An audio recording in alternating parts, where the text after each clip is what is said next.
Now, when we think about why questions are sometimes very difficult, it's because we haven't seen that type of question before. And often those types of questions are what I call like cross-topic questions. They involve concepts used in multiple different places where we've learned them.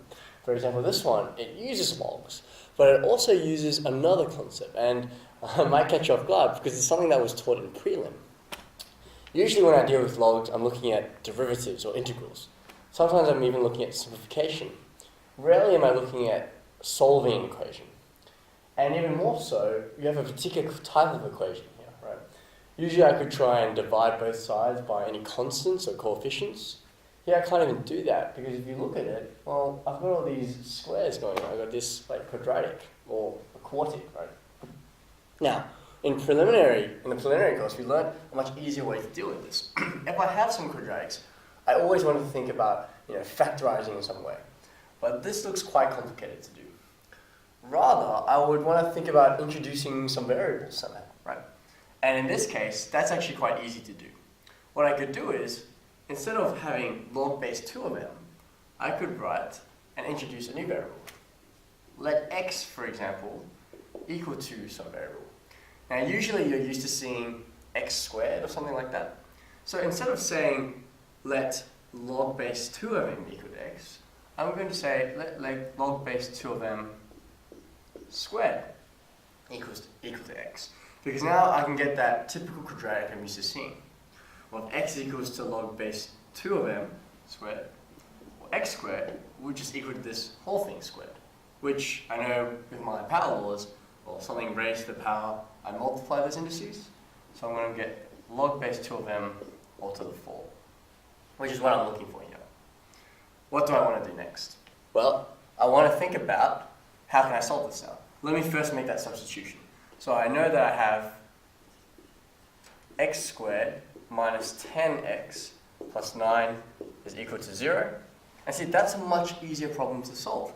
I can just factorize this thinking about what factors I'll have, 9 and 1. So x minus 9 and x minus 1 is equal to 0. And that works out. X is equal to 9 or 1. Now, remember, keep in mind, we haven't actually solved what the question is asking. They're saying what values for m are true for this equation here. All I've done is make a substitution and then solve for that substitution. I still have to go back to my original and actually use this substitution here to find the values of m. So let me do that now. I have here two possibilities. Either log base 2 of m all squared is equal to 9, or I've got log base 2 of m all squared is equal to 1. How do I go about this? Same idea. I'm trying to solve for m. That's just an equation. So I've got this square here. I want to try and think about opposite operations. I want to take the square root of both sides. So log base 2 of m is equal to... Now be really careful here. Anytime you apply a square root, you need to take the positive and negative cases, because both of those could be true. So it's plus or minus 3. Here you've got two choices. Just make that really clear. Now you can either raise everything to base 2, and that will simplify out. Or if you're comfortable with your, definition of what logs actually are, you know that the result of a log is just a power. So this plus or minus 3, that's actually the power of base 2. What that means is I've got 2 to the power plus or minus 3 is equal to m, okay? And that's two options. If I have 2 to the power 3, well, that's just 8. Or if I have 2 to the power minus 3, or using an index notation, that's actually just 1 on 8. Okay? So two solutions just from this equation here. I have another equation over here, right? I need to solve for this as well. Using the same idea, I'll take positive and negative cases. And again, I can use either of those ways to solve this. In the previous one, I used the definition. Okay, and in this one, I'll use the other method for solving. I can say, well, if I raise everything so that it's base 2,